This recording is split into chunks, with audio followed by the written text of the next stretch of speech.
Hello, everyone. Welcome to another discussion of The White Luck Warrior. This is the second book of the Aspect Emperor series by R. Scott Baker. Or if you're considering Second Apocalypse as a whole, this is the fifth book in that series. Today, we're going to see the end of The White Luck Warrior. We're talking chapters 14, 15, and the interlude entitled Ishual. With me, of course, I have the usual group of friends. Justin, would you like to start us off with introductions? Absolutely. I'm Justin. I'm a first time reader of this series. Very much enjoying it. And I'm excited to discuss this and dig into the next book after we finish. Dan, take it away. Yeah, I'm Dan, a multi-time reader of the series. And finally, I think we're equal, the people that have read and the new people. It's a 2v2 this time. So we'll see if the discussion is different. Steve. Oh, were we overpowering you all those other times? Yeah. I'm Steve, and this is my second time reading the series. Enjoying it quite a bit. And yeah, you can find me on Page Train or Speculative Speculations, where we talk all Oh, things yes. speculative fiction. And we'll be, and Varsha, I think, not to steal your thunder, but we'll be taking next week off, right? Yes, yes. Oh, sorry, I forgot to say that. Next week, we're going to be taking off. But the week after that, we'll start the Great Ordeal with chapters 1 through 3. And with that, let's talk the ending of The White Luck Warrior. Carl called it on the dragon showing up in the end there. Yeah. He probably didn't anticipate Voodoo would be like I guess a zombie dragon, Yeah. pretty much. Not exactly, but kind of. Oh man, I love it when we see an epigraph and then something happens in the chapter that, like, oh, that epigraph makes so much sense now. Mm. So the one about think when someone's living, they die from the inside out, and when they are dying, they die from the outside in, or something like that. I'm sure I butchered that, but that epigraph in the context of the dragon. And I think later something else happens to connect it, but the dragon, oh my god, that made so much sense. And yeah, should we start there, or should we go back to Esmenet first and then finish on the that resounding ending? Esmond comes first, right? Yeah. Okay, well, we can start Esmond, I guess. Yes, let's start on Esmenet. That has got to be my favorite Esmenet chapter so far. Really? Why? I think for a few reasons. One, I'm laughing because the way Dan asks questions, like I'm in a Viva, and you're like, okay, you gave an answer, now explain yourself.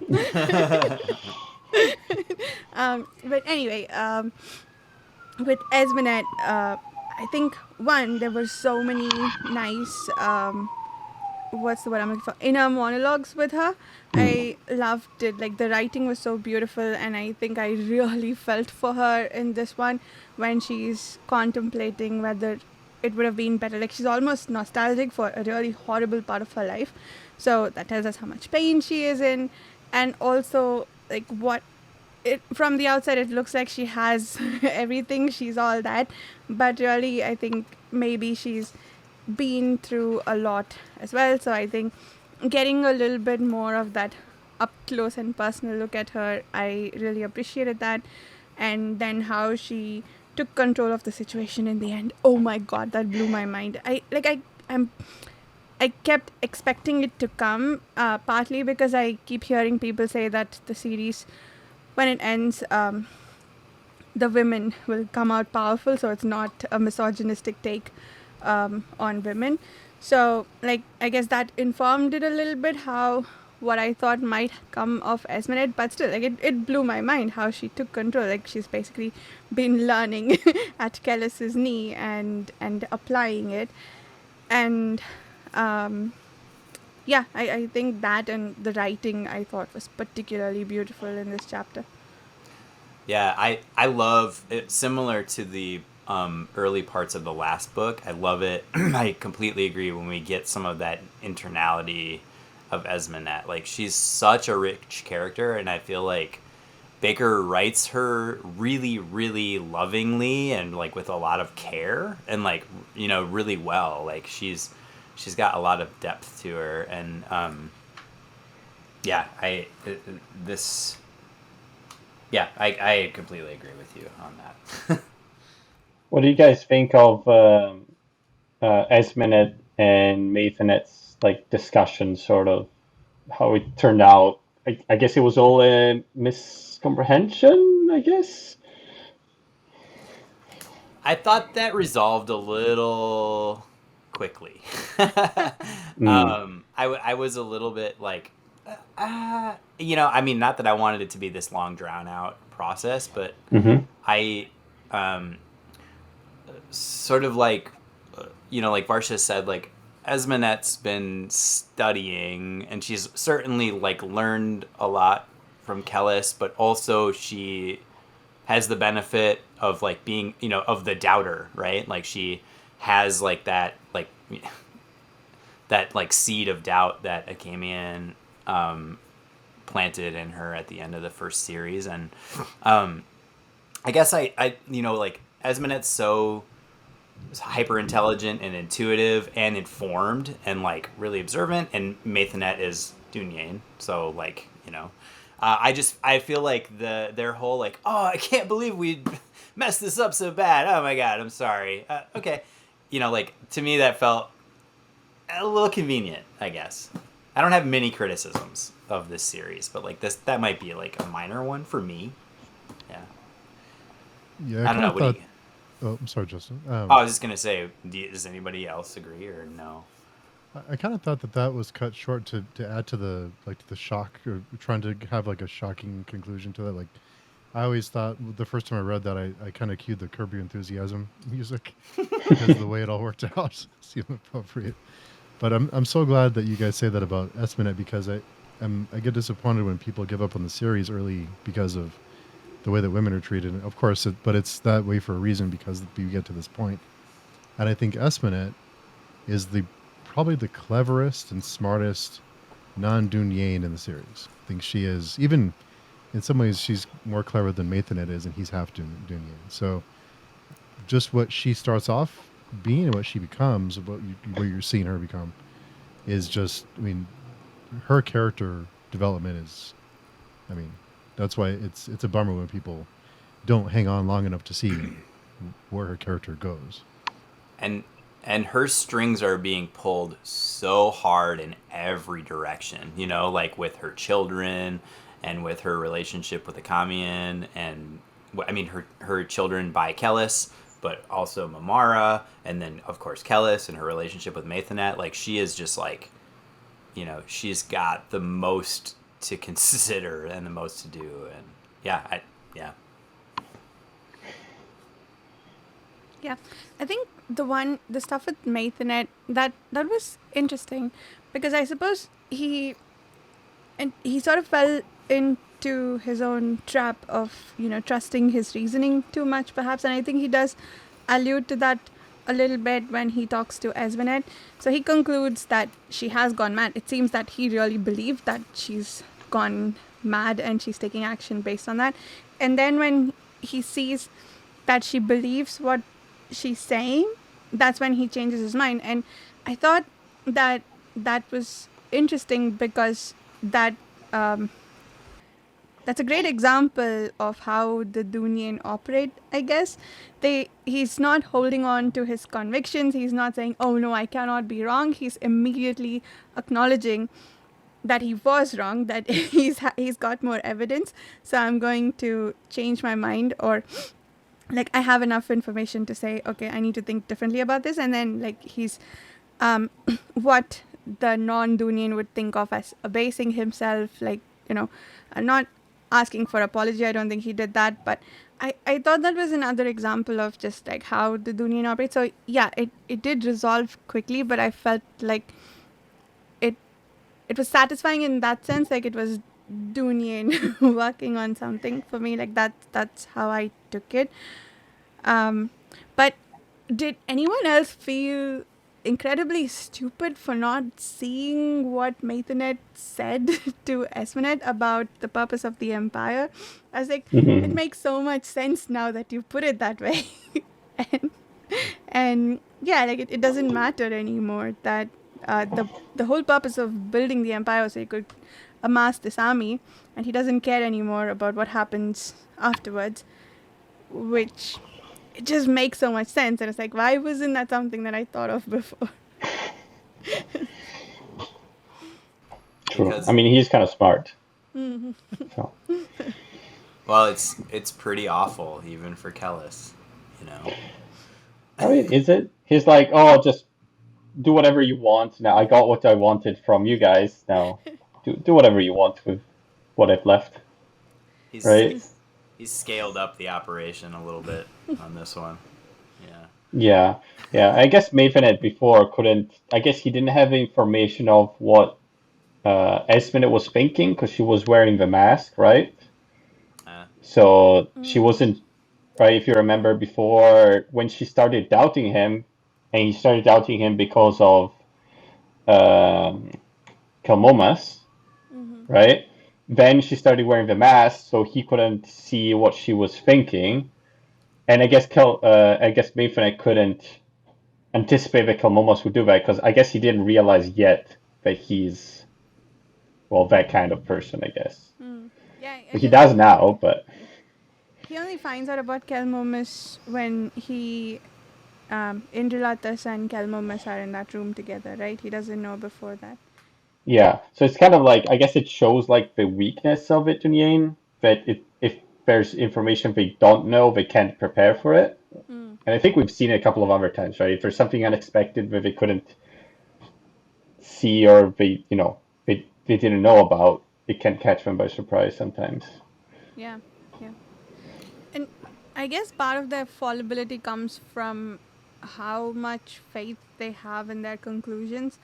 And so one of the possibilities is that they didn't have the data to come to the right conclusion, but it's always, oh, I have everything I need and I think this is where it's going. So that it's nice that they have a point of failure there. It's not that everything they do always comes to fruition. Yeah, and I mean, I don't know, like, does, you know, if Mathanet can do the whole like probability trance thing that Moengus and Kellis do because they're full blood Dunyan, like that was I guess I was kind of assuming when I read that, like that maybe he could, or maybe that he was possessed of that same type of like ability to like calculate all of these things all at once, and maybe he just doesn't have that capacity because it if he did, it felt to me like, well, he would have known this, right? But Mathanet is not Kellis. He's not Moengus. He's So those are good points. I feel like a little differently about it, actually.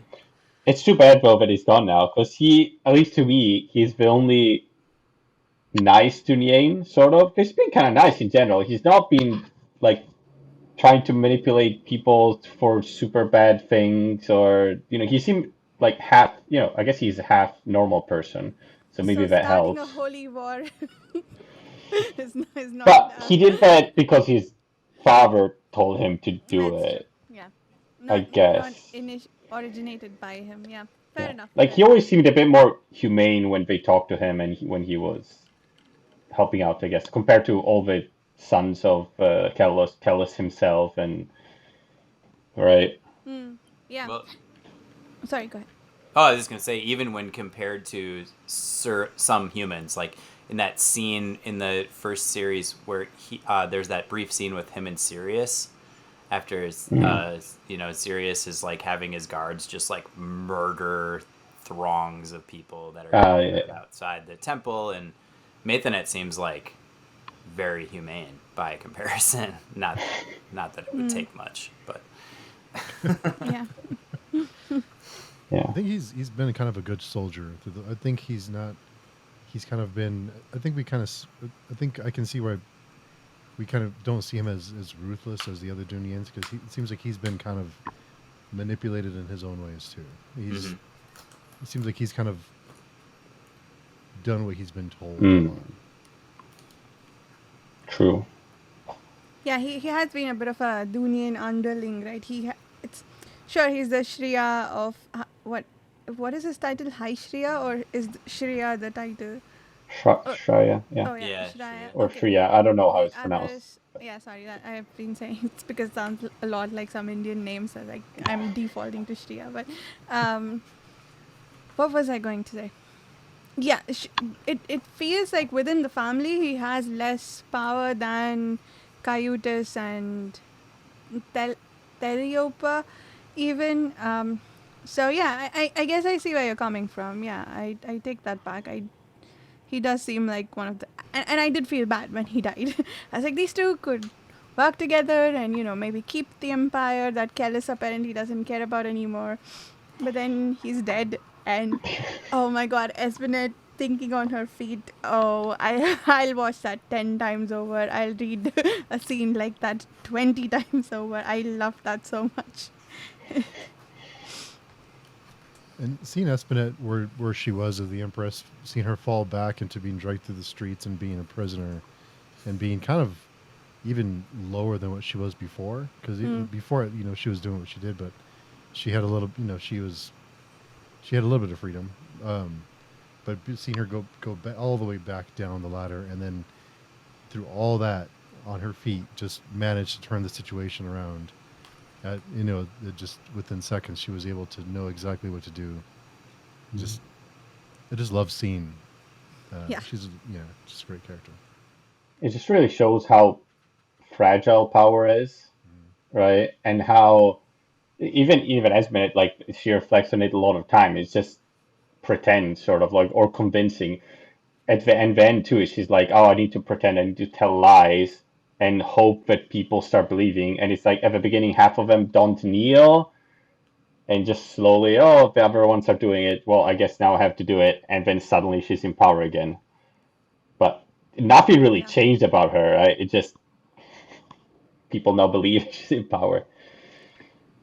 Yeah, I mean, I think it says a lot more about the people who agree to kneel than it does about Esmenet. And I think that's kind of the point, right? Like, I think that's one of the things that Baker's maybe writing about, that someone points and everybody runs in that direction, and it's just like change out the person who points, and like you just need a bit of convincing and people will follow them instead of whoever they were running after before. So But I mean, if you were one of those people and everyone else around you is kneeling, would you not also kneel and follow?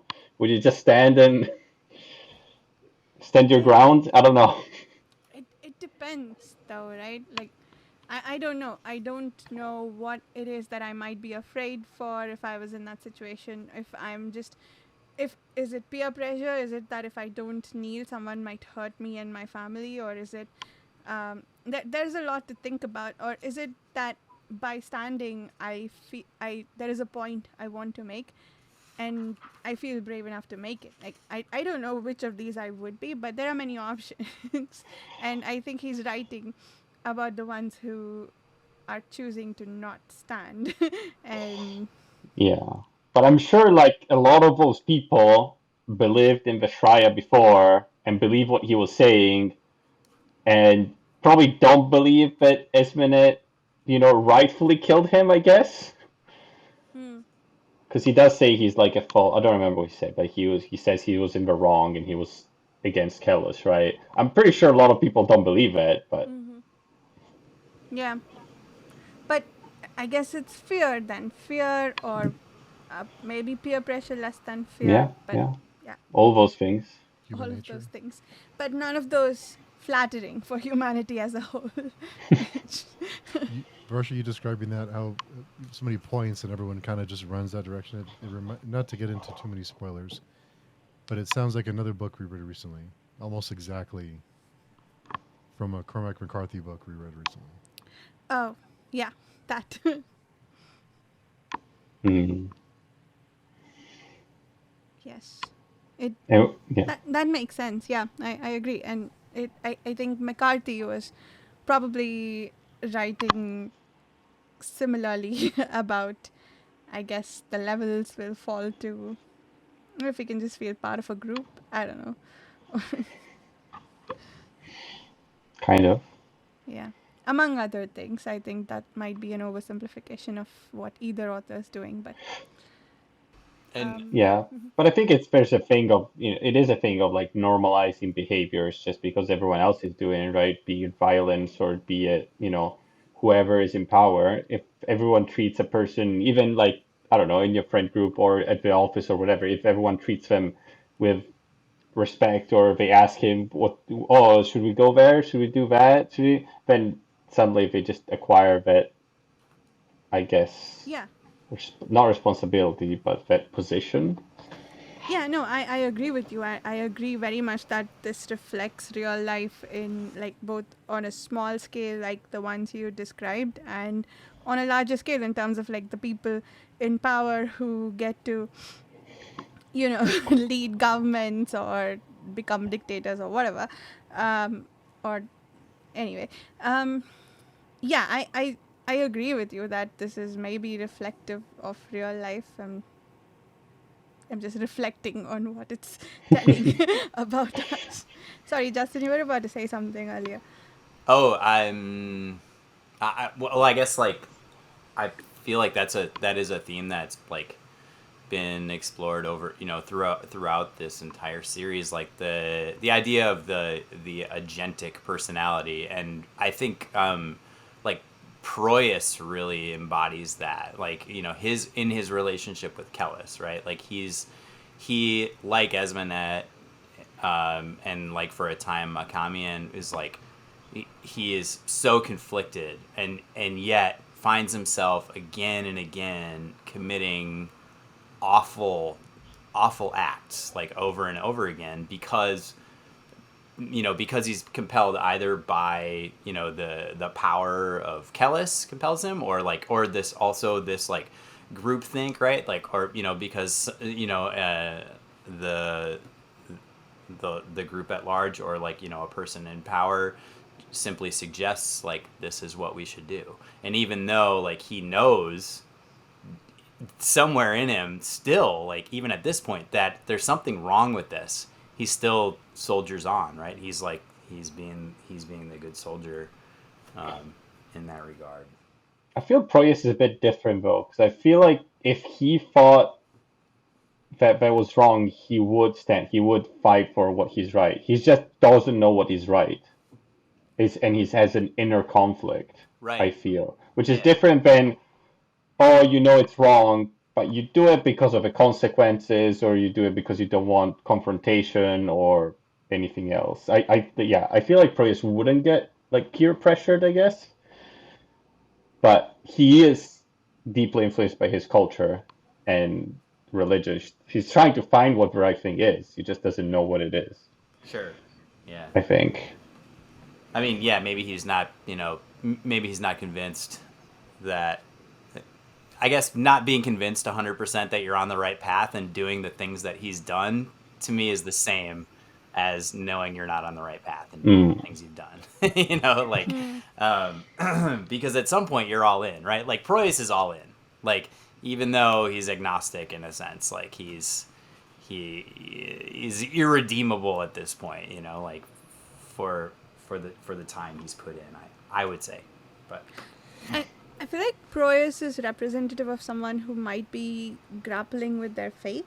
Like, I don't know, an equivalent in the real world might be, oh, if God is real, then why are there so many starving people and whatnot? Or why are things a certain way, or why do I have to, I don't know, reject a certain group of people because God says so, and things like that. Like, you might question your faith in those ways, and maybe you decide at the end of the day that this is not a God worth worshipping, or you might decide, no, I'm going to do everything God tells me to do because I think that is the more right thing to do. I feel like Proyas is more in that category than maybe, yeah, someone who knows with certainty that something is right or wrong.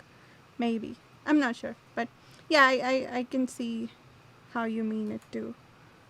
But To me, Proyas feels like a good person, which is sort of I guess, manipulated by society and the structures of society to be a bad person. But I'm sure he's trying to be good. It feels, and if he would be in a different society like ours, I feel he would be a lot better. But that's the structure of his society, so he's sort of pressured into that. I guess he's molded into a bad person, I guess. I don't know. Well, bad for our standards, but Yeah. Yeah, I Yeah. mean, Sorry, go ahead. maybe something that Baker is saying is like if you're not like directly in opposition to like this like harmful, horrible superstructure, then you're part of it, right? Like Yeah. maybe that's a hard line Baker's taking. I don't know. Again, like you could interpret it. I don't know if he's saying that, but that's something you can interpret. I mean, just being passive in a society and not directly opposing it sort of means a bit like you're complicit in what it's doing. But yeah, going back to Esmond, I guess, what did you guys feel about the whole thing about her getting an assassin and then reconciling and then the assassin killing him? Like it's very much like the beats that like comedy beats if it wasn't so tragic, Yeah. right? All these people died and, and it's just I'd completely forgotten about the assassin. And then when he yeah. showed up, I was like, oh no, there's no way. She can't like signal to him or, give him what gentle hints to not go through with this because apparently even she can't stop him once he's been triggered. So, Yeah, Cold War or something. Yeah. Bananas. No. But I think it all happened in like 1 second or something. Isn't it described how like, oh, he just steps out and yeah, he, in very much the same way as the White Luck Warrior, like the way it's described, yeah, yeah, isn't it? I yeah. guess that's how the gods operate, it seems, at least for now. It's kind of like they're not manipulating things. They're sort of, oh, they're falling into place, kind of. They're not, it's not a brute force, as to say. It's so very subtle, very like, oh, nobody's looking here, nobody's perceiving this. Yeah, they're just there where they need to be at the right time, right? Yeah, Kind of like the White Luck Warrior. yeah. Like very, very lucky. Very lucky. yeah. Yeah, I In think like there's the a. oh sorry, go ahead, I'm Steve. sorry, Justin. Go ahead. Oh, they operate in such a way that like even Mathanet's not able to anticipate what's about to happen, which like is, I guess, similar to the way, or I guess it lends credence to the theory that Kellis doesn't know about Sorwheel. Like that Mm, they operate on this level that is somehow beyond Dunyan super perception. yeah. And it's kind of like you can't go against it because like their narrator says, oh, it's already been done. He's already dead. And the White Luck Warrior, like he sees, I think Esmond dead and Kellos dead. It's like there's nothing you can do. It's gonna happen. It's already happened pretty much because you can't stop it. So even if they know, even if Kellos knows and Mayfair knows, what can they do? I don't know. I think there was a page or two before the assassin appears that they feel like a presence that's Hmm. there's just one quick line that talks about she feels a presence or something like there's something in the air, like there's something near. But I was curious what Varsha and Justin thought about Mathanet's last few words. Oh yeah, he. Yeah, I was mad that he couldn't finish his sentence. Like, what was he going to say? Well, Tell, what does he say? Sister, tell brother something. Tell my brother. And what does he want to tell Kellis? He says he is he so, let's see he isn't what you think he is. Yeah. Oh, you mean that? Oh, oh, about Kelmomus. I about thought his like Kelmomus. absolute last words that he wants to wants Espenet to communicate to Kellis. But oh my god, Mm. I kind of wished he hadn't done that. Like, is going to break her heart, and we find out that seems like a good segue into talking about Kelmomus. He actually, apparently, does love Esmenet. Like, sure, we kind of got that impression, but he's. I hate that Baker did this to me, but I felt sorry for him for a bit there. When he was crying alone in the Yeah, and hidden. he's just a poor kid who misses his mother. Oh my But then he's just killing people, and I don't know if he's And cannibalizing eating them or them. not. But yeah, is he? He's Maybe. definitely eating them. Yeah. He's Okay. definitely eating them. that part was not subtle. Okay. Yeah. Yeah. Oh man. I was getting like real, like to continue our Lord of the Ring parallels. Like I was getting some pretty hardcore Gollum vibes, like early, Mm. early stages of I can't remember his name. Anyway, yeah. Yeah, I think I wrote down a Gollum parallel. I don't remember if it was Kelmomus, but there was definitely a Gollum parallel here at some point. Oh, maybe it was Sorrow. Who? Oh, Sorrow. sorrow. Sorrow. Sorrow. Remind me who that was? The crazy fuck Um, thing eater. Skinny eater. Skin eater. it's gonna be some- Yeah, he's Oh, the yes, slog yes, of that guy. slogs. Yes. When he got hold of the head, and It's been Gollum like for a bit, kind of. Yeah, his vocal refrains, like are very Gollum like. And the way he's described is like, oh, he's kind of there on the rock, like looking around or crouching or something. It's very. yeah, he's. I mean, yeah, I think that part was very interesting because we find out he does actually like have some part of of a child in him, whatever that means for this kid, Yeah. for this particularly twisted Dunian kid. But the other thing that was interesting is he does seem to think he's talking to some Armus, but Yeah. then last time he also thought it was a Jokely he was communicating with. So who is it? Is he comforting himself the way he is about like he is about Esmenet, that a Jokely is actually some Armus, or like what's going Was on he here? ever? Was he ever like seriously talking to Jokley? He was talking to the statue, like sort of, you know, So that way. But there was one part in I think it was in last week's discussion we talked about it, when he's not worried about whether or not Esmenet is dead, yeah, because he's sure that Ejokli is who uh, orchestrated all the events. And so because he's involved, and I think at that point I kind of figured that he knows this because Ejokli is the one he's in communication with. Hmm. But I read that as a Jokley, as in sort of, oh, he's saying, oh, it's all it's like tricks and smokes and mirrors and sort of things. Like there's something else going on. It's not just, like he was tricking Mayfanet, and like in that sense, as in trickery is being done. That's how I read it. But not like he was serious, like actively thinking that Jokley was listening to him and he I was see. talking to him. But Okay. So then is the I don't know. theory that Kelmomus thinks he's talking to Samarmus, but it's actually something else talking to him through all of that? We don't know, but I think it's been like even before he always mentions it's Sammy and right. Yeah. He's talking to Sammy, right?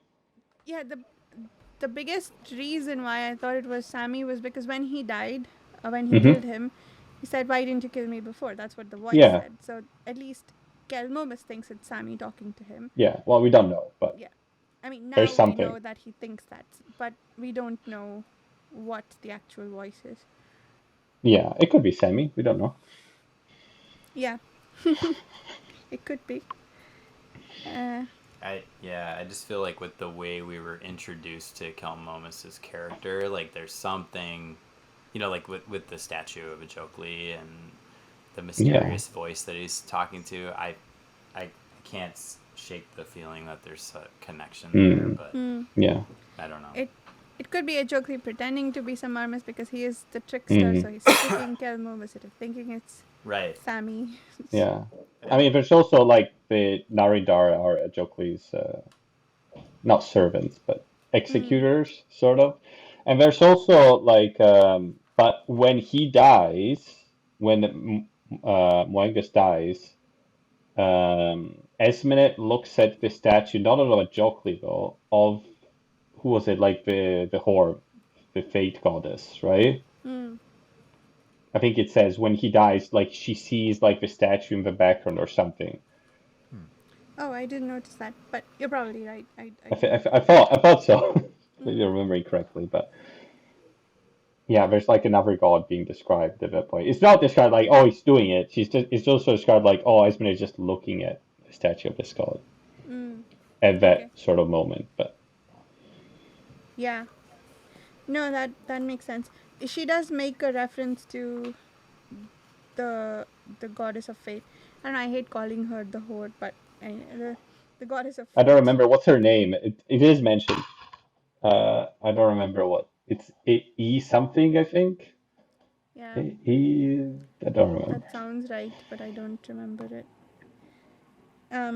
Yeah. Anyway, the fate Maybe you can find my Kindle. person.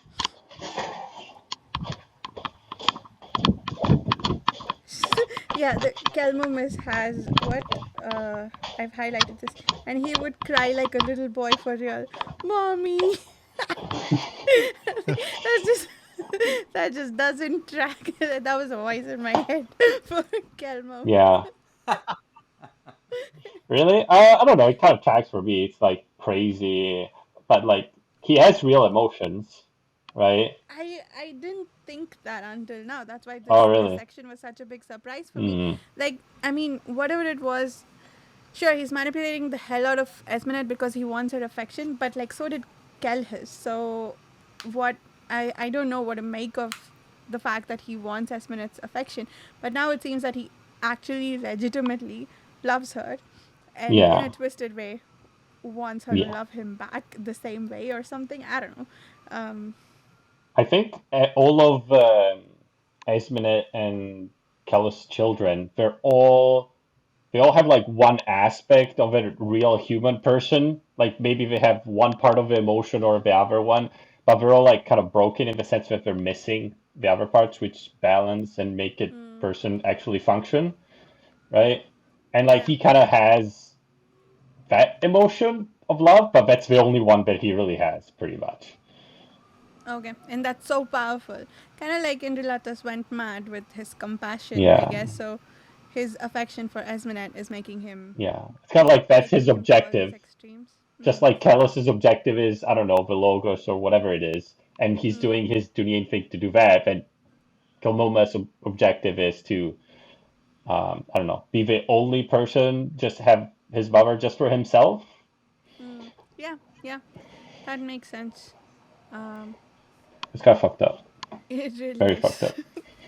So to answer your question, Steve, I kind of wish Maithanet hadn't said that and poisoned her mind about it. Like, just let her be. Really? She's gonna find out eventually. Just let her be happy for a few more months or years or until. Hours, minutes. You don't want to finally punish Kilmomas? I was like, I mean, I think it's yeah. going to punish Esmenet a lot more than it's going to punish Mm, Kelmomis. So, you know. true. But I don't know. Yeah, it says at the end of the part of Esme, it says the Empress of the Three Seas turned to the idol of Anake, who by some perversity of angles gleamed golden over the dead Shriya's inert form. She began laughing, clawing her hair and laughing. Such a devious horror was fate. Anake, I don't know how to pronounce it. She's the goddess of fate? Is that correct? Yeah. Let's see.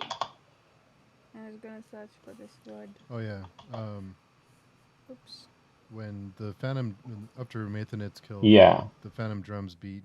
The Empress of the Three Seas turned to the idol of Ngaki, who, by some Yeah, perversity of angles, gleamed golden over the dead Shriya's inert form.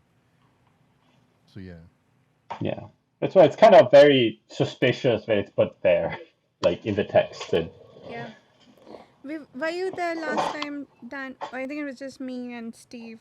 We were trying to decide who sorry, me, Steve, and Carl. I mean, sorry, Mhm. but who the whore was. Like one of the epigraphs said something. Oh yeah, about how we can't. I'm paraphrasing, but it was to the effect that prophets like not both prophets can be right. So whoever's wrong, like we say that Mm. it's because of fate or like the horse. Mm. So we're trying to see if since Ajokri is Kelmomus and the White Luck, we think Kelmomus, White Luck Warrior is a bunch of people we've tried to speculate about. And so like who could be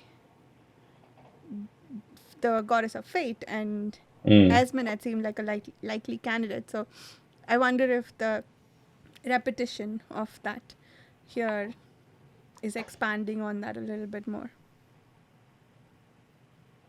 Who knows? Who knows? You and Steve know. So, Nobody knows.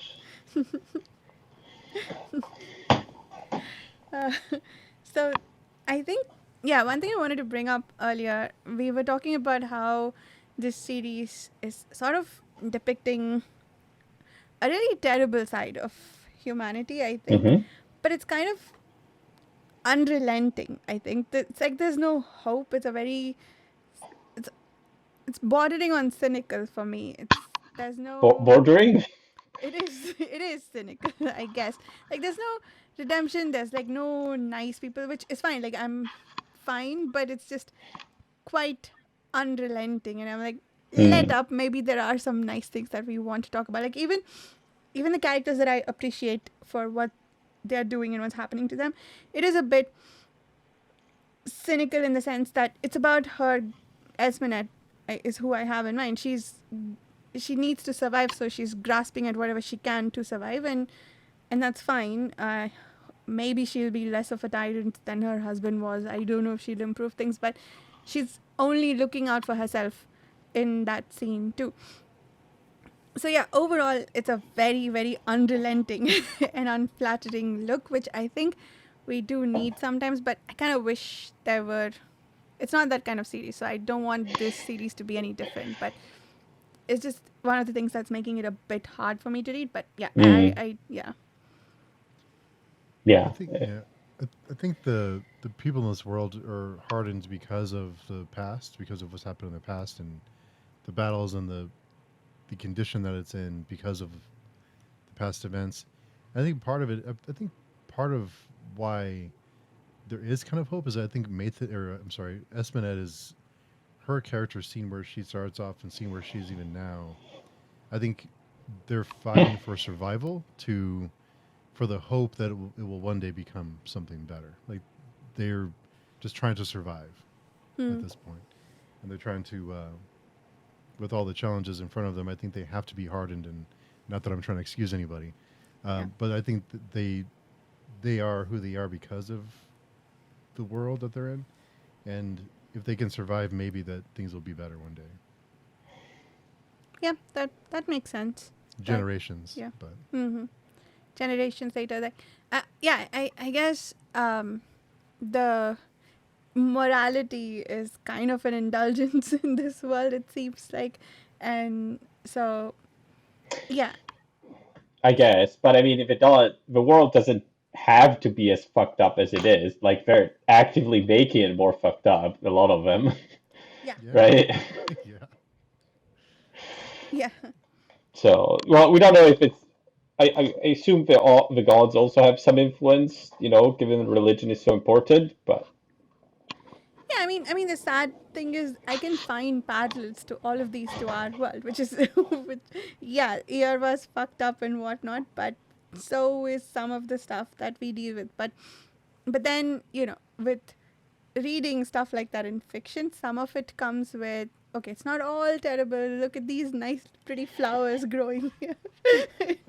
um, I guess just something that you can look forward to, something a lot at the end of the tunnel instead of just like more of the same. Yeah. Hmm. But what's the light of end of this tunnel? Like there's It's it's quiet. so far away that like even if I think about it realistically, like how much work they need to do to get to a point in which, right? It's a lot of like you need to defeat the consult, then you need to reform society. You need to. There's a lot of stuff that needs to be done, I guess. I guess in the first book, at least we had the Esmenet and the Kenyan relationship, which was the nice part, but now we don't really have that. So I think that's if it isn't really anything which is nice. No one is having a good time. No. Only if you're crazy. The crazy people are having a good time. Yeah, Sal seems to be quite happy that He knows how to no party. one around him is, but he certainly. Yeah, maybe people like Salvan and I don't know, crazy Saban, yeah. people. Saban is in his element, I think. Yeah. Yeah. Uh, Yeah, oh man, yeah. Sorry, go ahead. and like all of that's really true. Like I'm sitting here like trying to think of of some like points of light in this story, and most of them reach back into like pretty far antiquity, and who knows, that's a similar situation where there's such intense and all-encompassing darkness that there are these points of light that shine through and become legends, right? Like, and maybe that's where this is all heading, but there is something in the conversation at the end of the book, which we don't need to skip ahead to it, but like the conversation we learned with the dragon or the Raku, Hmm. where it reveals that there's something unique about Irwa. Like Irwa has put up far greater resistance than any of the previous worlds, which we also, another revelation, have learned that you know that the Inkaroi are just doing this on repeat, right? Like they're going around shelling out worlds, trying to save themselves from damnation, and it's not working, right? So they just keep trying, and they keep trying to reduce the populations of various worlds to 144,000. Which, what the fuck is that numerology? I don't know. That sounds like some like Jehovah. 12 times 12. It's like the Into 1,000 into 10 cube, 12 square into 10 cube. Yeah. it reminded me of and I mean, I don't, everybody's allowed to believe what they believe, and whatever. But like, it reminded me of the Jehovah's Witness thing about how there's a certain Mm. number of souls that are allowed into heaven. I was like, 144,000. Like that's not, that's what is that? But anyway, I guess all that is to say that like there's something Mm. about Irwa that like Wait. it allows them to put up resistance to the Inkaroi, unlike that they've seen before. Ah, yeah. It is actually there's a Wikipedia page for 144,000, and it appears 3 times in the Book of Revelation. Hmm. I think the first one is the number of people from the tribes of Israel, 12,000 from each one or something. There's the Jehovah's Witnesses, which is also 144,000. Uh, yeah, there's also the Mormons, something about them. Yeah, there's a couple. Islam too has the number of companions of Muhammad. Says 144,000. So I guess it is a special number. So, why reduce each world to the number of people who can make it to heaven, which it sounds like is what a lot of these numbers represent? Muhammad's companions, the Jehovah's Witness number that Justin mentioned. Yeah, I don't know. Yeah. So, I mean, have the Inkaroi considered maybe not doing things that would bring them damnation? Maybe. Well, they're probably it's too late now, I would assume. I mean, there's not many left, right? There's not So, many left. So you know how when Memara sees that, whose soul does she see? I forget was it Hmm? Galen? That it's not too late for you. You can Yeah. still Yeah. change. And I guess for Akamian, she sees that there's nothing he can do to not be Yeah. damned. Maybe the Inkuroi are in that state, but is there no redemption?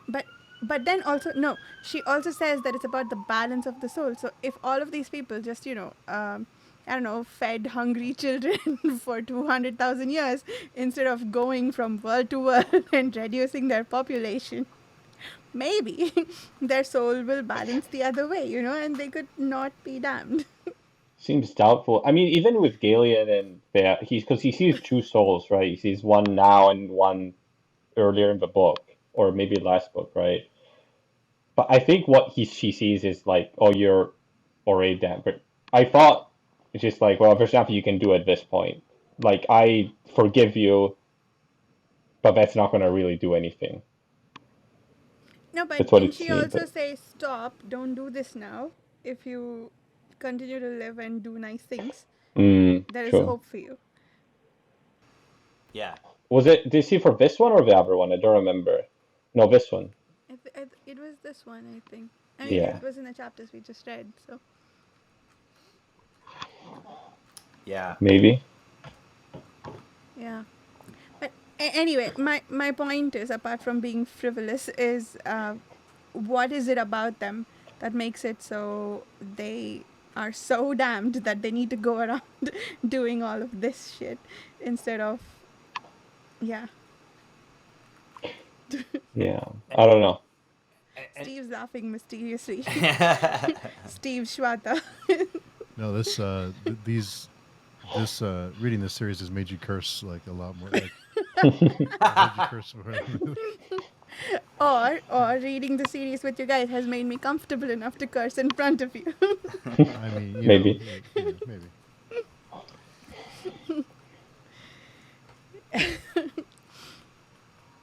But yeah, that was, I agree with you, Justin. Those were some very interesting revelations. I was reading it like this when the dragon was talking.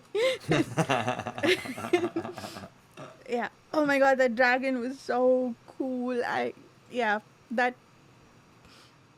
Yeah. It's very much like the Drago also is very much like a callback to Tolkien. Mm, And well, by itself, they're callback to Tolkien the way they're created, but also their personality, like the Hobbit. It's like a, yeah, it's like a modified Hobbit the dragon, smog, right? yeah. Yeah, Yeah. but more fucked up, obviously. Big And smog is vibes. Smog also the father of all dragons in Tolkien's world? No, it's not. The Favorable Dragon is, I don't remember his name. It's another guy that died a long time ago. Mm, okay. But yeah, Yeah. I like the dragon also sounded a bit senile, like the no god does. It's like, hmm no, go away, come back when the world has truly ended, which is chilling but also slightly silly. yeah. I wonder what he means when like he can't die until the world ends. How is? Do you think that's just like a phrase that like symbolic, or do you think it's actually that there's something connected to him with the no god or the apocalypse, which means he can't die until the, I don't know, the apocalypse succeeds, maybe. I think he has been connected to the apocalypse, to the death of the people. Like, I got the impression that there was some spell or something that's holding him there, and we find out that he has a bit of hell inside him, Hmm. which remind me, is that like the other king we saw in Kill Lauges, who, I mean, that guy also came from hell, right? The non-man Yeah, king. he was dragging it with him, sort of, I He guess. brought a bit of hell with him, and this dragon has a bit of hell on the inside. Oh my god, that's just so cool. um, yeah, I got the impression, the way it was phrased. I Hmm. can't find it now. That it's like, a switch. When Yeah. enough Okay. people die, the dragon dies. Yeah. Maybe it's because it's fulfilled its job because he was created by the Inkroi to, kill everyone. Oh no, he's gone. Oh no. But yeah, he was created to make the apocalypse succeed. So when it's concluded, maybe all his job is done and he's not needed anymore. But did we know what his job was, or just that for some reason he needed to be around and we don't know what the reason was? Well, they're creatures like the Shrank, the Bashrag, the Dragons were all created by the Inkaroi to fight in the war against the non-men to be able to bring upon the apocalypse, right? But Okay. like tools of the Inkaroi, I guess. But he's just like chilling on top of his horde. Well, aren't really that many Inkaroi left. There's like two or something, Yeah, right? There's a couple. Yeah, there's two left, right? yeah. Orang and I forget the other guy's name. Yeah, and probably and all these creatures are controlled by the no god, not by the Inkaroi. The no god is the one that's actually controlling the Shrank and everything else. Like the Inkaroi have to use like the Ten Yoke Legion, or they can't just command the Shrank. Oh, I didn't know that. Huh. Well, because right, they haven't been doing it. Like the Shrank are like sort of mindless. They had to chain them together to bring them to attack the Great Ordeal, right? Hmm. Yeah, but I didn't make the connection to them being only controlled by the shank. That makes sense because he spoke through the shank in one voice and all of that. But Yeah, we yeah. know that no god can like automatically control the Shrank Hmm. and the Basher again. So Okay. Yeah, that's cool. So they're just chilling, waiting for the no god to show up. I guess that's what I'm speculating, but I'm not Yeah, sure. that makes sense. But yeah, it's very cool how he's very much like a stereotypical dragon. He loves his treasure. He has like the riddles and those things, right? Yeah. It's It's, and I loved how he tricked Akamian. It's like, yes, I will take the truth. and then and then he says the truth is infinite, is it not? It's like, yeah, you were never gonna let Akamian got out so easily, and then he's like, nope, nope, you gotta stay here forever yeah. because it's infinite. You have to be here longer than I am. Oh, that Welcome was back, fantastic. Justin. Oh, Justin's back. Yeah, a little blip there. Sorry. Yeah. We were talking about the dragon and his trickery of Akamian with the statement that truth is infinite. Yeah. I Did you guys talk about the Hmm?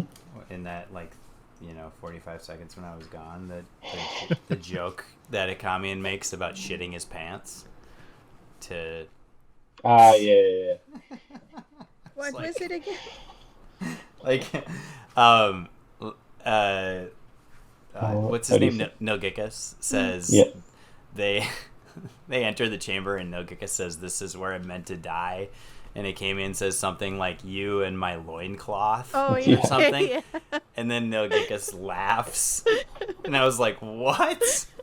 I feel like Oh, Baker's got he's got this little pocket full of dad jokes that he disperses through he deploys them through Akamian every once in a while. He's just like, I just gotta yeah. get this one out.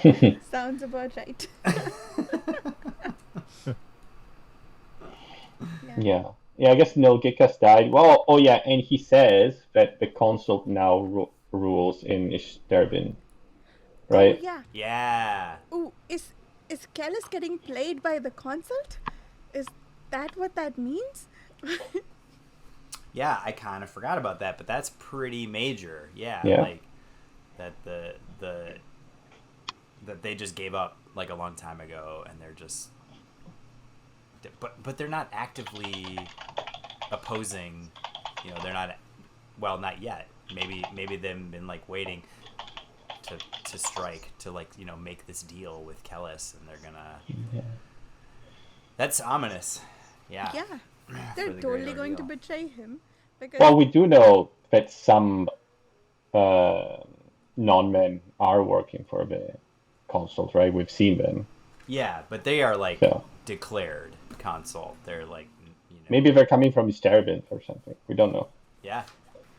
But these guys who came to Kellis claimed to represent Nilgekus, lied through their Yeah. teeth about that. Yeah.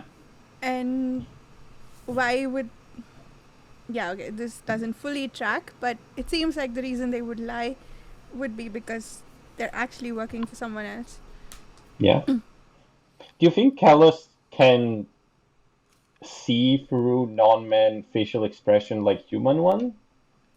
I mean, wasn't he starting to figure out the concept just from like observing them for a little bit? So it makes sense that he would also, assuming that non-men have expressions at all, which I think they do. Yeah, but he hasn't seen any non. He hasn't been in presence of non-men, has he? No, he hasn't. So That we know he of. would have needed some time. Yes. Yeah, not that we've witnessed, but like Yeah. how you know, I guess I'm assuming he's had some relations with them. Because do you think that if there were humans, he would realize they're lying to him, right? But I guess we don't know exactly because we're non-men, so there's a possibility that he doesn't know. Yeah, and the non-men are just so fundamentally different than humans, right? Like they don't necessarily like believe in individual identity, and so they're driven by like a very different set of, they're motivated by completely different things Yeah. than humans. And depending on what the hell the Dunyan are, like maybe yes, maybe no. To not even remember what they were Yeah. supposed to do. Yeah. But actually, now that I think about it, since we know that the captain was working for Kellus and he employed Nilgikas, do you think that he didn't tell Kellus that this is Nilgikas and I have like the king of Sterben here with me? Would I just thought about that. do you think? Oh, I suppose Cleric knows that. The captain knew who Cleric was. I think so. Oh, the references that Akamian made, let me be your book and I will keep reminding you, that was interesting. So I guess that's what was going on between Kosotar. It was 51st day. This is who you... Yeah. Every morning. Captain Ron. Or wait, not Captain Ron. Overboard. Sorry. He's pulling in Overboard. Oh yeah. It's a creepy move. Yeah, that seems a possibility. So maybe Kellis knows he's being played by these guys. Or maybe they're actually working for them. So much intrigue. I want to know more. Yeah. Every time we talk about Kellus, he's like, oh, he probably knows. But what if he doesn't? But maybe he knows. But Yeah. right, well, how many levels are they? He knows we're deceiving him, but they also know that they're being deceived, and right? Yeah. I mean, Is it a double, triple, quadruple bluff? I think one thing we have to keep in mind is that he's prepared for this for 20 years, and it was I don't think it was just building the army. I'd be very surprised if he didn't also acquainting. Like, he came here wanting to make a pact or create some sort of alliance with the non-men. So I would imagine that he's done some sort of research on how to deal with them and like what their factions are and whatnot in those 20 years. So it's not like, he's just like up and built this army to go wage war on Golgotha. He's prepared. So I don't think we're completely off when we think that he might know things that seem far-fetched to us. True. Now I really want to go back and reread that scene from the first book where he has the encounter with the non-man. I've been wanting to do that. Actually, I'm going to do that. Because like there could be some like awesome clues in there. Maybe, yeah. That's always the thing. It's like we don't know how much he knows and how much he's prepared. It's very because everything depends on that, I guess. But we know there must be some things he doesn't know, because he must have, like, for example, not prepared for 1/4 of his army to get destroyed. I can't believe that was his plan, right? Yeah. Or Unless it was. it could be. Like, he probably planned for that by building an army 1/4 bigger than what he actually needed. So. I don't know. We don't know anything about Like what he he built knows. a whole empire to just drop like that because he's blown his nose on it and is done with it. So why would he why would he do yeah, I don't know. I Yeah, wouldn't have trouble believing that he planned for half his yeah. or a I don't know. quarter I find of it so that. cool that we can just sort of assume he might be capable of anything, and even with all the stuff we know, it's so hard to get like concrete. This is what's happening. I'm 100% sure, Yeah, right? I go back all the time to the like the conversation that he has with Moengus at the end of the first series, where Hmm. and Moengus declares him mad, and then Bakker essentially backs that up in the what came before of the first book in this series, right, where he says like Kellis is mad, like empirically, it's stated in this like narrator's kind of voice. We don't know who the narrator is, um, but does that mean he's wrong? No. Like he might have gone mad, but that doesn't mean that he's like missing things. It might just mean that like his motivations are all wrong, right? But it doesn't mean he's slipping. Like it doesn't seem like he's Yeah, slipping. It seems like he's doing everything that he intends to do, but because we don't get any of his internal monologue anymore, we're just left to guess at it yeah. like everybody else, which is kind of a Which I fun think is cool because can you imagine if we knew what was happening, it would be a lot less interesting. oh Like, yeah, right? yeah, absolutely, yeah, we're in the same boat as everybody else, or I guess we're in the same boat as Akamian. Talking about things we don't know, what do you think was going on with Lord Consultor? Well, he's dead now. Oh yeah, He that was just a was normal person, do you think? this book had so many things that were like felt like an anticlimax. Like what was he or not? Well, he was mortal, she concluded, but he died a very strange way, didn't he? Yeah. Like he got two arrows, like one arrow in the face and one through the neck, and he was still like writhing on the ground trying to do something, and only when he cut his head. I'm kind of getting the sense, I have no basis on which to think this, that uh, that he was possessed by some demon and the demon Mm, is now in Sal. And mm, I feel terrified for Mimara because she left some Kiri behind for him and now he's just gonna chase them down and I don't know. Yeah, that cannot end well. That whole thread with Sal and Kosotor's head. Oh my god, he that was such a terrible image of him having tied his head to his beard. I did not want that image in my head, and now yeah. Yeah, it is very suspiciously, how do I say? I don't know. It is kind of it did remind me a bit of Kellis's heads, Yeah, right? And oh like how yeah, something is going on there, and who knows? I don't know. that Could it be that's right. related? Yeah, that makes sense. So Yeah. But we don't know what's going on there, so the doesn't way help. no it doesn't. The way Kosotor died, it almost felt like the way some skin spies die. Mm, Um, true. how they creep and crawl all over the place, except this was a full man instead of just a spider shaped Mm. face thing. I mean, the Skin Spy also died, I Yeah. guess, in the same fight. Yeah, I lost track of him. Where the hell did he show up from? he was The woods? he was the he Ah, was yeah, no, yeah, you're right. he had taken over the body of Yeah, yeah. the stone hag. I can't remember his name. The only one that was Uh, surviving, the one that was, even though everyone else died because they didn't have query, he still seemed fine all the time. Well, now we know why, I guess. oh my god. Once again, I feel so stupid. For. Every time. Yeah. I know, me too. Every fucking time, I'm like, oh yeah, yep. There, dude, Baker is so good at like meeting it out. Like, it's been just long enough since like the last Skin Spy reveal that I've somehow forgotten. Yeah. I mean, yeah, I don't know why I thought the skin spy is still in Soma and just following them at a distance. Why he wouldn't have taken over one of the others? Why did I think that? He's keeping up with them even without the key. Okay, he must be superhuman. Why did I guess because yes.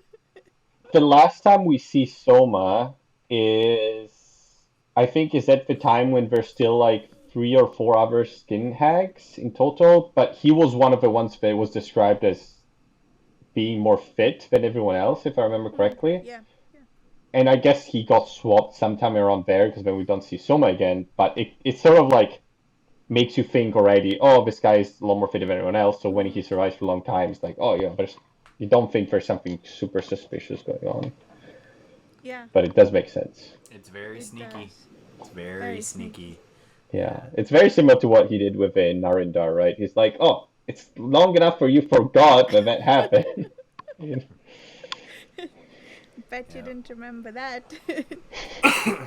I can't like decide if I think that Kasoder, if there is something supernatural going on, or if there was something supernatural going on with him, or if he's just this like legendary, like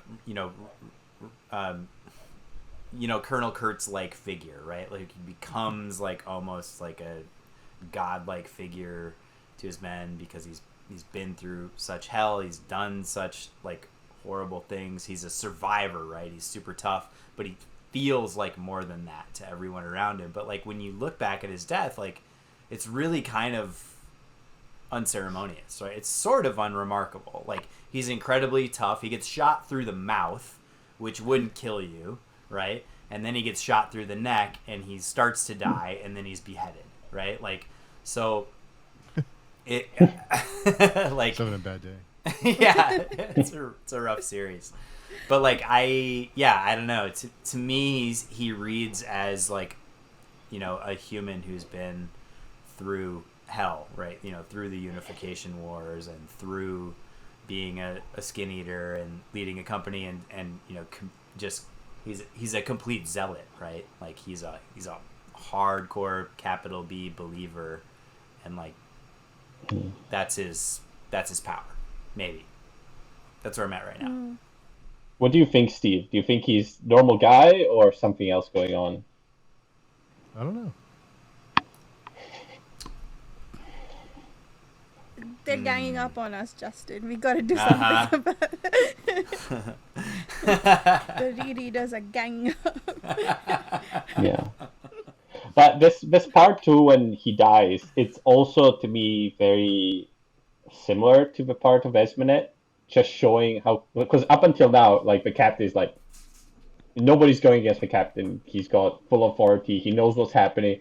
It's like the illusion of power and control, and then just like that, everything's broken and it's gone, and he's nothing. It's very similar, I think. Yeah. Yeah. And just how, and also the part like which is to me was very chilling. How Pokwas and Galian and what's that third guy? Those 3 guys, right? God. Yeah, I think so. Cool. Yeah. How they just immediately turn on Mimara, like because we've been with them for so long, and I remember the first parts when Akemian went to them and he was sitting around the campfire joking, and they seemed kind of nice up until now. So they seemed like out of all the skin eaters, oh well, they seem reasonable, normal people. They helped Akemian, they helped Mimara other times, but it was just, Yeah, it wasn't real. immediately. Yeah, that part was terrifying, and for a brief moment there, I thought Mimara could take care of herself, and she kind of did, but she also had these moments of vulnerability before that where she was genuinely terrified, Mm. which, yeah, I think that part was very disturbing, and it was really well done, but it was hard to read. Yeah. Very disturbing scene. Yeah. Well, and just that, like, like the proof that, like, what she's been fearing this whole time, what she's been you're kind of looking back on it and realizing that she's been carrying this dread, which of course she has, but like, you know, the first thing that happens to her is somebody tries to rape her, right? Like when she's first discovered. So like this has been hanging over her head the entire time, and like this, you know, this is just like it's confirmation that she's had this very moment to fear the entire fucking time, you know, from and that's dark. It's you know, it's that was a hard And I think she could have probably won like 1v1. She looked pretty good at like fighting and stuff like that. Which showed like he was trained when he was at the palace, because he does like kill a couple of people, right? Or something. Yeah. But I think like 3v1, it's a bit too much. I was surprised those guys took out a skin spy also. Yeah. Yeah. I guess they're skin eaters. They're probably some of the older skin eaters, been there for a while, so. Yeah. The fire that Mimara kept talking about, was that one that only she could see? Because I don't remember. I mean, the only possibility was for the dragon to have lit the place on fire, but I don't think that happened, right? Akamian would have noticed when he came out if that was. Do you mean the fire when he was looking into Galeon's soul and seeing him tormented in hell? That one? But she kept saying, "Let's get out of this fire," and this is burning. She kept referencing a fire, but I don't think it was an actual physical fire. I remember. There might have also been the dragon fire, though, I think. Was I it? remember. Yeah, I wasn't sure which it was. Sorry, that's how Justin. Oh, that's how I read it. I read it as the dragon fire. Yeah. But I don't know. But there's also descriptions of hell and fire. Yes. Yeah. Yeah. Yeah, it's probably true. Like I read the last bit in the car when I was coming home tonight, so maybe I missed something. Yeah. But yeah, it felt like Akamian didn't notice a fire. Like if the entire forest is on fire, then I thought he might have noticed. But maybe it was obvious and that didn't need mentioning. Yeah. What did you think of Mimara seeing his destiny and what's gonna happen to his soul? And it's like, oh, it's so bad that even what you're doing to me now, I'll forgive you because your destiny is so tragic and fucked up, I guess.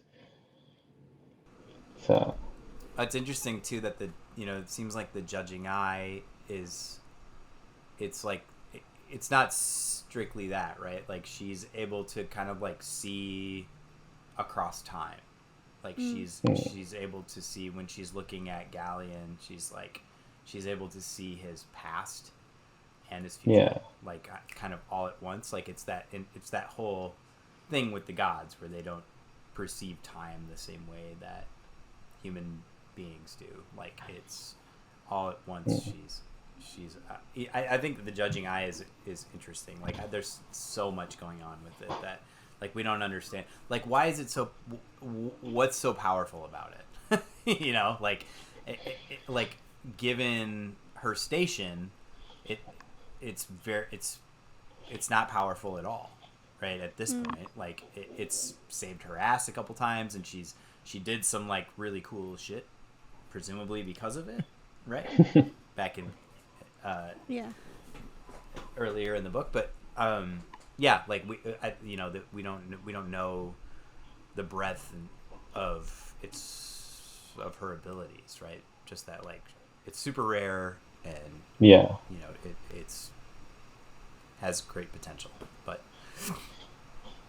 and I think it's implied that she has a particularly powerful form of it, but we don't know yet what else she can do. I mean, it sure is special. It's like, I mean, she's seeing what I guess God would see, which, I mean, there must be something there, right? But definitely something more.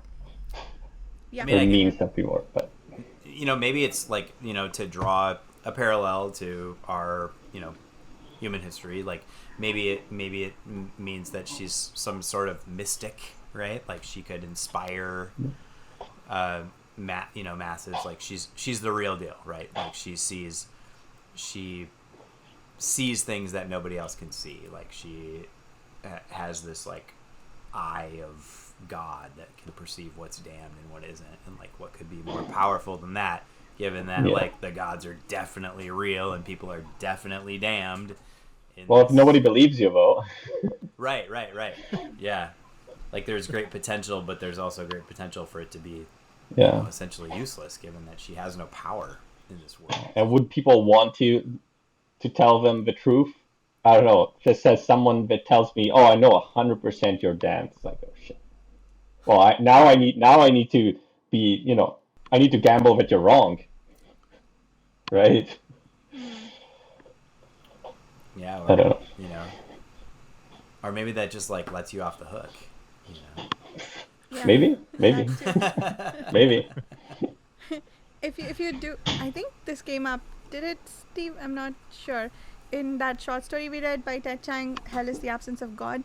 If you know that you're going to be damned, and then you do things with the intention of reversing that, then you're still going to be damned because you're not being actually selfless. You're still doing it with ulterior motive.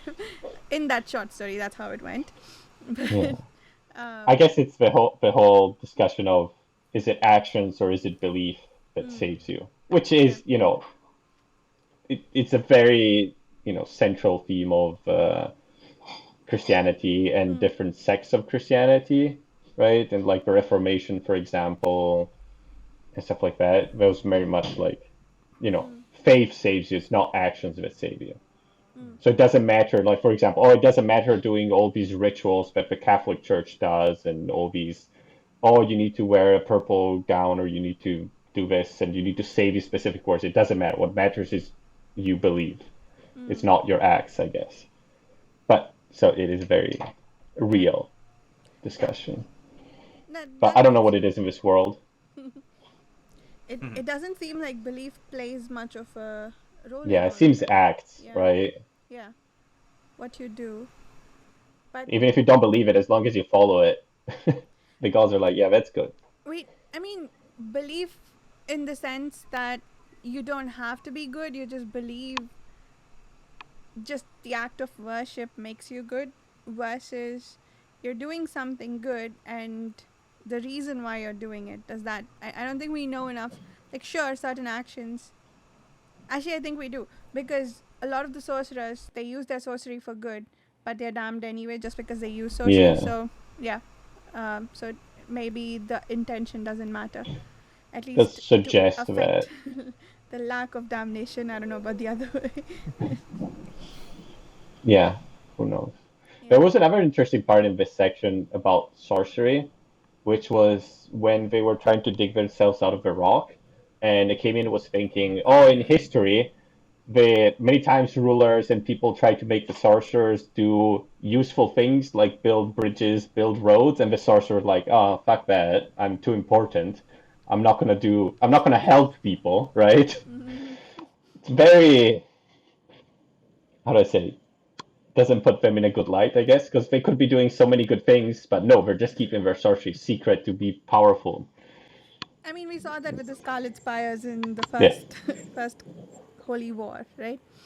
Yeah. Yeah, but to think that there were like not even a couple of sorcerers, which would even Akamian, right? He's not. I guess he had more important things in his mind, like the apocalypse, but still. Yeah. Do you think, I mean, yes, that didn't put them in a good light, but do you also think that maybe given the whole connotation of damnation and Yeah. just the mark and how they can see the mark, right, and it looks like a scar on the sorcerer, that they just try to use it, what's the word I'm looking for, judiciously, so they only use it when absolutely necessary or something like that. Then they also It use feels to keep like- lights open. Yeah, but just doing it once feels like that's enough to be damned, Yeah. right? But then there's also you're damned, but Mm-hmm. the severity of damnation, because the way Akamian sees cleric's mark, like this really dense mark on him. Yeah.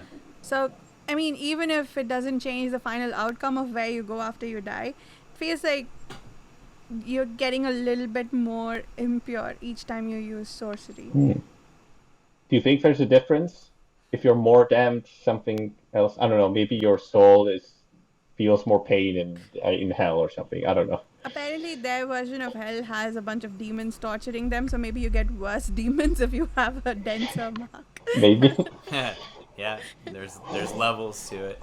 I mean, like damnation, like sorcery being a cause of damnation feels so arbitrary sometimes in this, right? Like even if so, like by the system that's in place here, like even if you are a sorcerer and you go around building bridges and feeding people and doing acts, you're still damned, right? Which like it depends on like.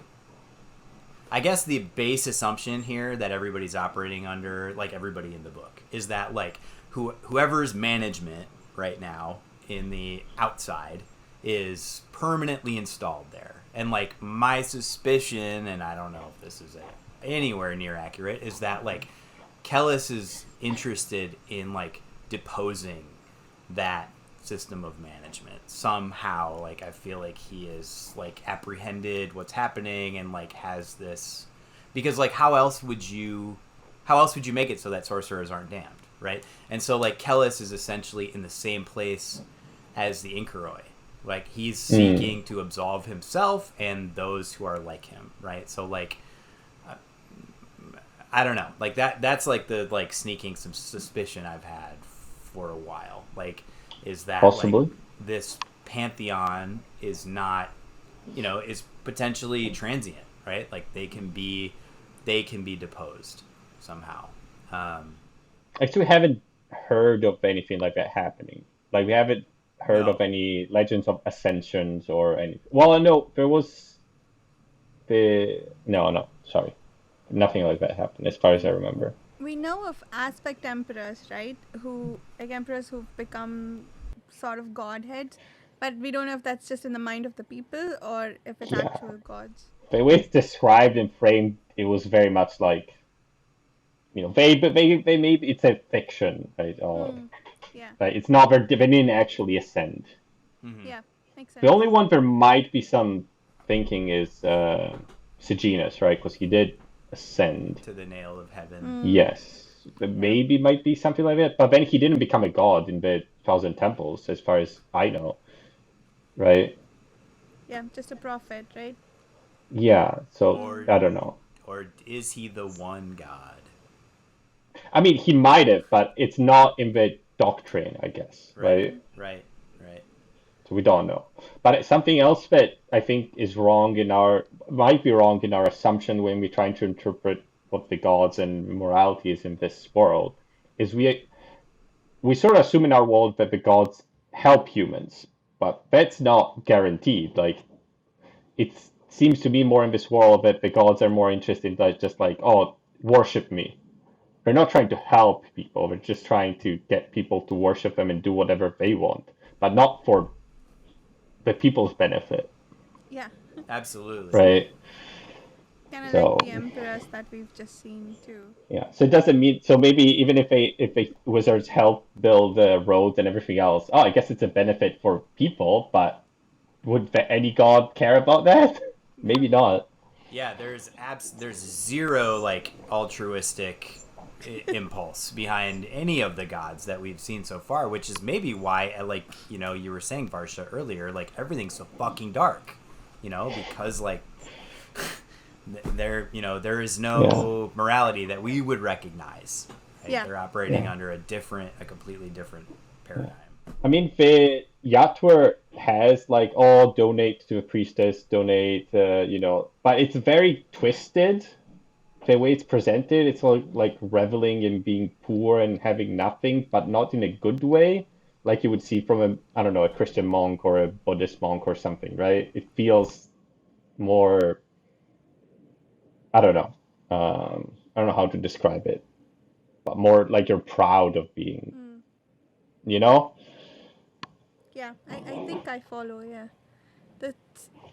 There's no humility, like you're finding pride in Yeah, worship, it's just a right? different way of it's like Yatwer it's a different way of oppressing people, a different Yeah. way of having power. But Yeah. I agree. I that does come off. Yeah. So I think Justin. So does that mean then, if your theory is right, that Kellis knows that the non-men that he's dealing with are actually tied to Golgotha, and so now he wants to make a deal with the Inkoroi to figure out how to defeat the outside together, rather than defeat the Inkoroi. Like, it's like, make a deal. It's like, you don't bring the non-man back, and I'll help you not be that. Yeah, like So maybe not this. non-man, no god. So, Yeah, maybe this whole thing is like a just like the hard road to like a parlay. Right? yeah. Like, So that's the light at the end of the tunnel. They're all Yeah. just gonna be friends, and they'll sing a song, and we'll do a Kumbaya. Bollywood number. yeah. And then how do they decide who survives? Do they draw lots for the 144,000 that can survive? I mean, I'm sure Callis will happily hand his army over if that suits his purpose, whatever the hell that is. And Fair enough. the I guess there's not too many Inkoroi left that need to fit in that 144,000. So wait, so did a lot they, of space left. for all these worlds, did they do to them what they did to the non-men, like stop them from reproducing and then bring the population down to 144,000? Because how does it stay at that number? They could still expand from there on. True. Yeah. Very unimportant thing that Varsha needs to know. yeah, maybe it's just once you dip below 144,000, you're like locked in. That's the what critical mass. Yeah, there's only that amount of souls. It's like a Buddhist thing. It's you have a limited amount of souls, but I don't know if that's true, but they reincarnate, so you can't get more people. Yeah. I mean, that's the only thing like so far that has occurred to me that would be like dark enough for Kellis. Like, Yeah, that. I mean, I wouldn't put it past him to do that. Like, I don't think saving humanity is his goal. Whatever it is he wants, I don't think that's it. I'd be very surprised if it is. No, I mean, like you think about that, like from the first book. What was that guy's name? It was like, it's like Lewis. Oh yeah, it was like Lewis, but with a lisp. Lewis? Lewis. Oh, Lewis, the hunter. Lewis. Oh, yeah. With the- Ah, yeah. Right. Lewis, Like yeah. he. I feel like that's like a maquette for this whole thing, right? Like he encounters Lewis and he attempts to understand him, and then he attempts to help him, but only to the point that he's useful to Kellis. And the second that like Kellis is ready to move on, he just leaves him for dead, right? Like, and it's very shocking in the moment, right? But it's like it sets the table. Like this is Yeah. fucking Kellis, like he's the worst. Like he'll. In the grand scheme of things, a very small collateral damage there. Yeah. Yeah. Yeah. So, are we ready to move on to another topic? I have a couple more things to bring up. One was the conversation between Akamian and Nilgekas, where he talks about how the loss of memory makes him more pure. I didn't get the bit about becoming and to become and whatnot, but before that, when he talks about how the removal of memory makes it more pure, that reminded me of the Dunian, and they're trying to get rid of the darkness that comes before. Feels like an even more extreme approach to, not that they're willingly losing memory, but he's like, yeah, cool, now that I am losing memory, I can become more pure. So yeah, I think there have been a lot of parallels between the non-men and Dunian so far. I do wonder if that's where their origin lies, but regardless, I think this was interesting, the way Nilgekas talked about it versus the darkness that comes before. That I mean, it is, try to get rid of. yeah, it is interesting because if you think about if the way we behave is due to our history, what we went through, our environment, everything else, then if you strip all of that and you have no memory of your past self, Yeah. does that make your actions really the reflection of who you really are instead of the product of your environment? Which is very similar to Mm-hmm. kind of what the Dunedin were doing, like you said. But in the Dunedin case, where they train themselves to Mm. identify it and not be affected by it. Yeah. And the non-main case instead, it just, well, if it can't remember it, then Yeah. it's impossible for it to affect me. And it's Lobotomize the also darkness that connected goes to, over. right, it's also connected to what we've heard before of them worshipping like what they don't know, Yeah. Yeah. right? Exactly. Yeah. Yeah. Yeah, so there might be something there. I don't know what, but there's something there. Yeah. I mean, There's. Baker did. Sorry. Go ahead. Oh no, go ahead, Varsha. I think I saw in some interview that he said that Baker said that he likes to write repeat themes across multiple Hmm. parts of the story. So Hmm. this could just be that, or it could be some larger connecting thing for the events of the story. Yeah. I think there's something similar to in Realitas and his kind of Hmm. in how like what he perceived gave him his power, right? Was his essentially he felt he was free to do anything, um, which made him powerful because he didn't. What was it? He didn't.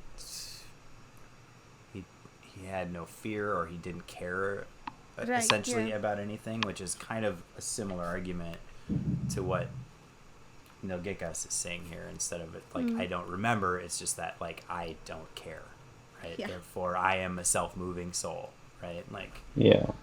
yeah, really similar to the Dunyan. That conversation, I think I was like really tired toward the end of it, and I was like, becoming, like what Yeah. are you talking about? I don't.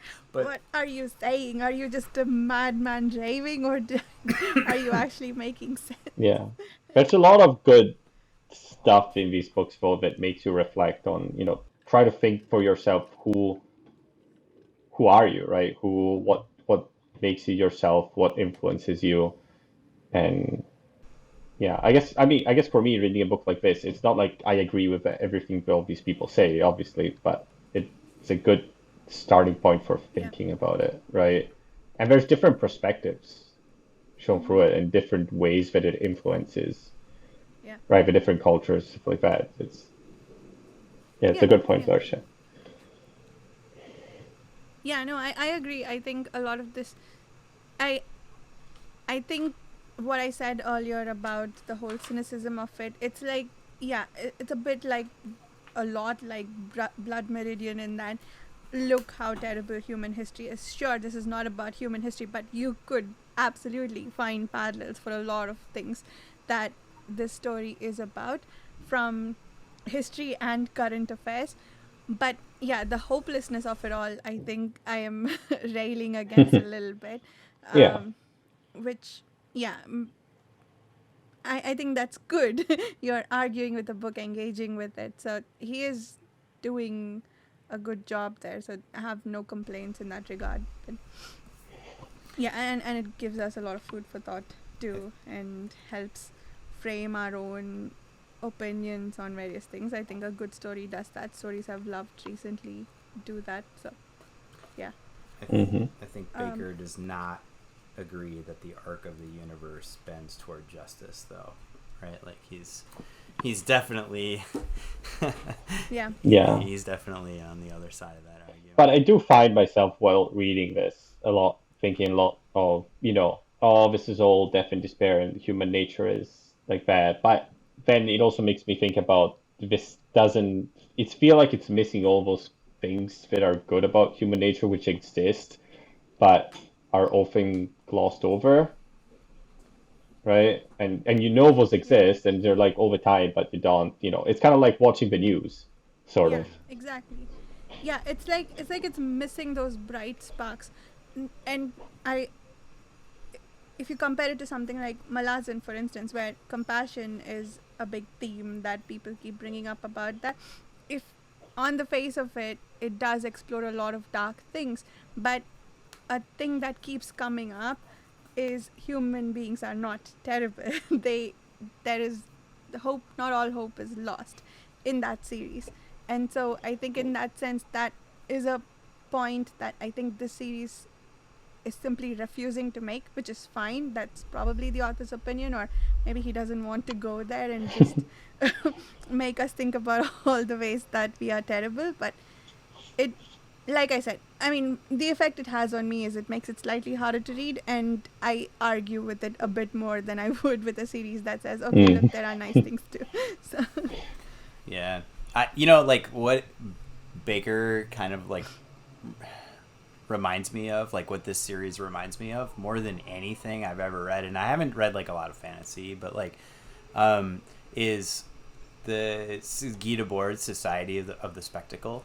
Like, and a bit of a like, I mean, it's a little bit of a stretch, but like Debord's writing is like essentially that, like it's a Marxist like critique of late capitalism, right? And it's saying like that like the spectacle is capitalism's self-defense mechanism, and it takes, like, it's this impenetrable defense network of capitalism that takes everything that attempts to subvert capitalism or undo it, and it turns it into a commodity, right? And so like it's not that human beings are terrible or flawed or that we want to be awful. It's that this system that like inhabits us and that we inhabit, and that is like the air we breathe. Like we have difficulty imagining what the world would be like without it, right? Like it's nearly impossible. Like it's easier to imagine the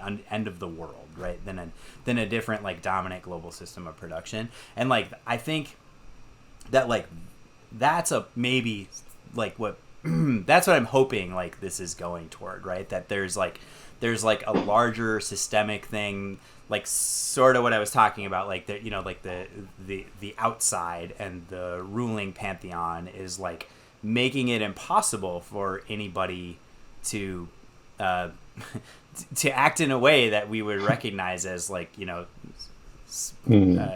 possessed of any sort of morality. Or the gods are the capitalists and the humans are the proletariat. Yes. Exactly. Yeah.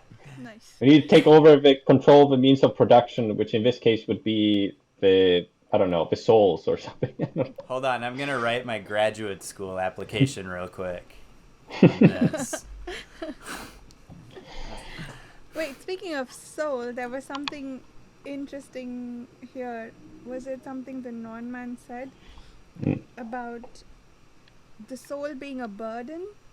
I think. Maybe. What was it? What was that line? Oh, be right back. Yeah. Okay. There's something about the soul being a burden. There are literally parts of this that I've highlighted and written, what does this mean? I have no idea. But yeah, the soul is a burden. There's something there, but I forget. Oh no. Yeah, Oh, yeah. it feels familiar, but I don't remember. Found it.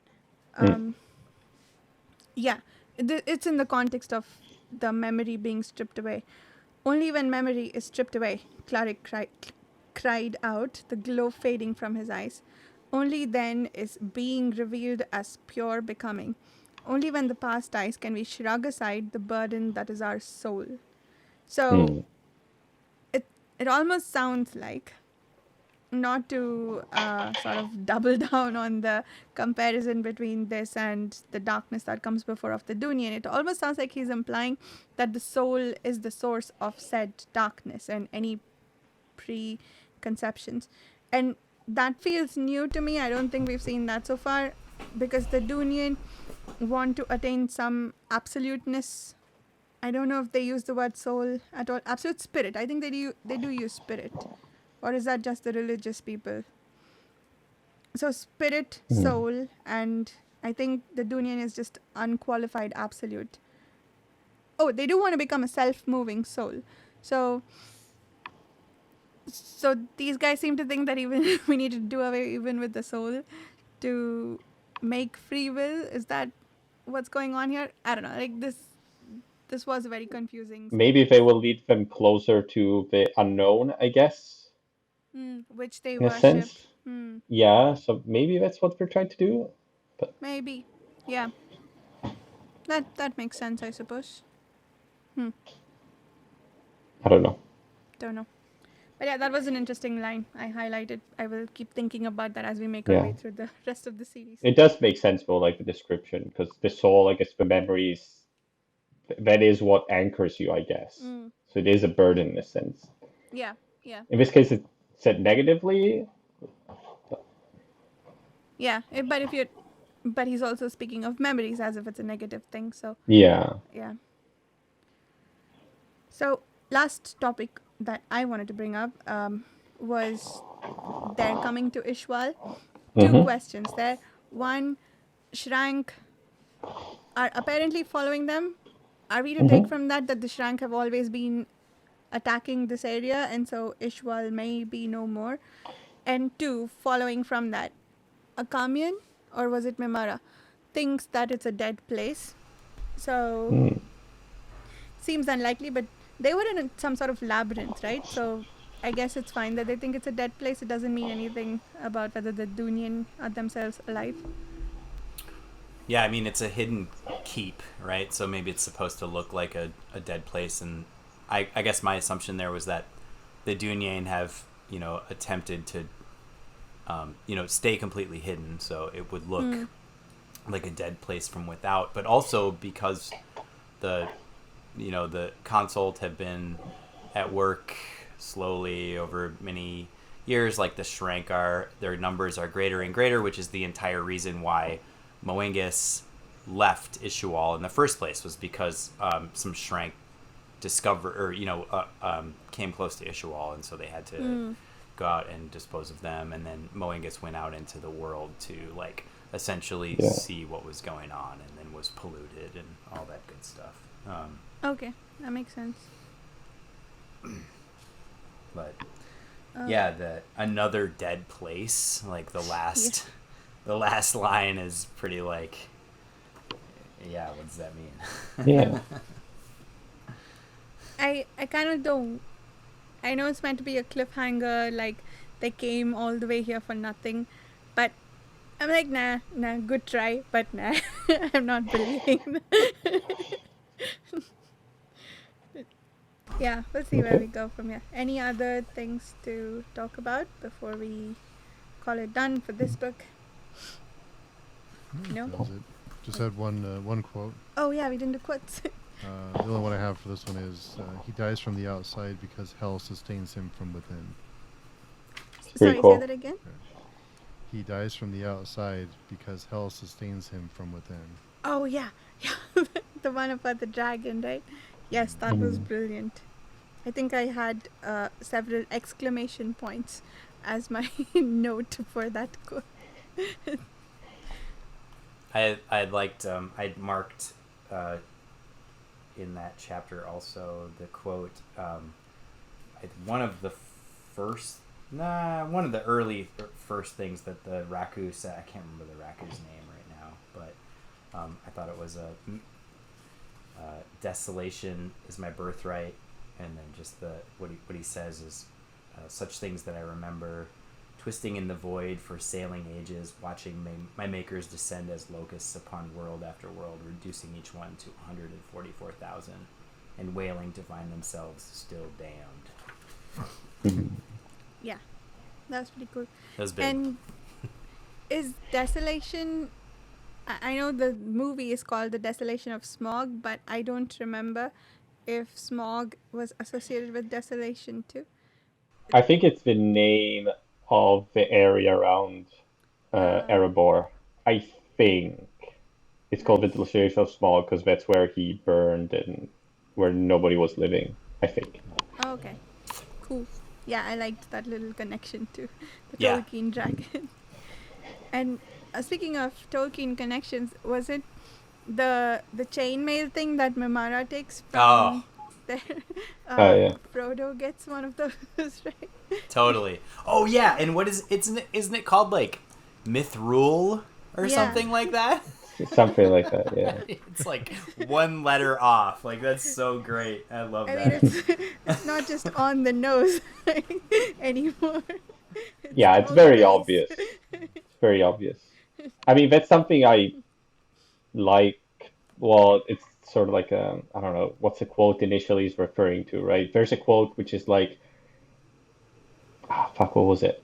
It's like this work of literature or this thing is present in every other subsequent works of literature. Like Tolkien is present in every Mm, work of literature because either it is an influence or it's not that, and by its absence, it's going against what mm. Tolkien is. So it is still present because everything is influenced by it in a sense. Nice. Yeah, that's pretty cool. But I don't remember if it was originally about something else. I do remember Yeah, hearing about Tolkien, yeah. but here is I very think obvious. Yeah, no. I love how boldly Baker is, flies that flag. I mean, he's again, I haven't like read many interviews with him because of I'm afraid of spoilers, but like it's clear that it's awesome. He's like a super fan, and he's Yeah. not shy about it. Yeah, I like it when authors do that. Mm. Ooh, I have this Hmm. one also, Raku quote. I smell deeds long dead and fierce, immortal fierce. Perhaps you possess riches after all. It creaked forward, losing tiny landslides of debris and treasure. Truth it is, manling. I love that. I think it's a reference to Seshwata, right? And how long the mandate have been afraid Hmm. of the second apocalypse. Oh. Immortal fears. Yeah. And and I am Nilgekus. I am cleric, and you will hear my sermon. I I love every time Nilgekus is like, you will hear my sermon. Well, not anymore because he's dead. And did he? Do I remember correctly that he tried to give a sermon to the dragon? Kind of. Yeah, Yeah. yeah, he essentially did. Yeah, I'm gonna miss that guy. Now he's only available in ash form to to keep Mimara and Akamian going. He's just Yeah. drugs. Yes. Non-mint heroin. Yeah.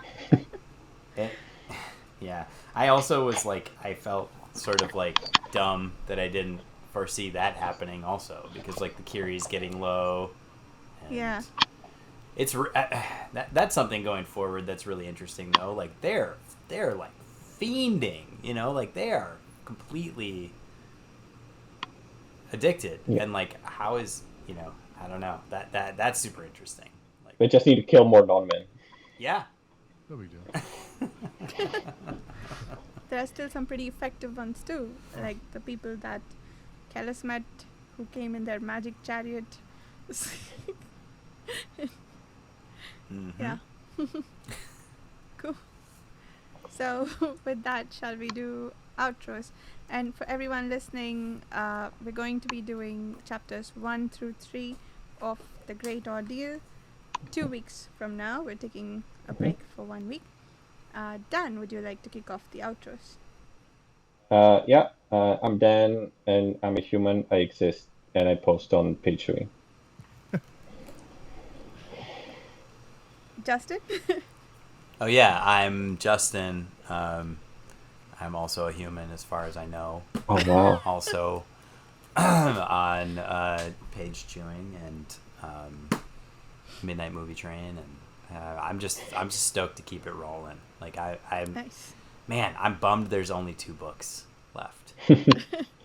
But So much happens though. Yeah. yeah, Steve. Yes, I'm Steve. You can find me on patreon.com and come and join us. Come and talk the series and other stuff with us. And come and hang out. Yeah, and I've been forgetting to say this, but these discussions are open to anyone who's interested to join. So if you'd like to come chat with us, check out the Patreon forum where we do all the planning and scheduling and so on. You can find me on the YouTube channel Reading by the Rainy Mountain. I'm pretty sure the last time I checked, I wasn't human, I was Murderbot. But and yeah, come hang out on the Patreon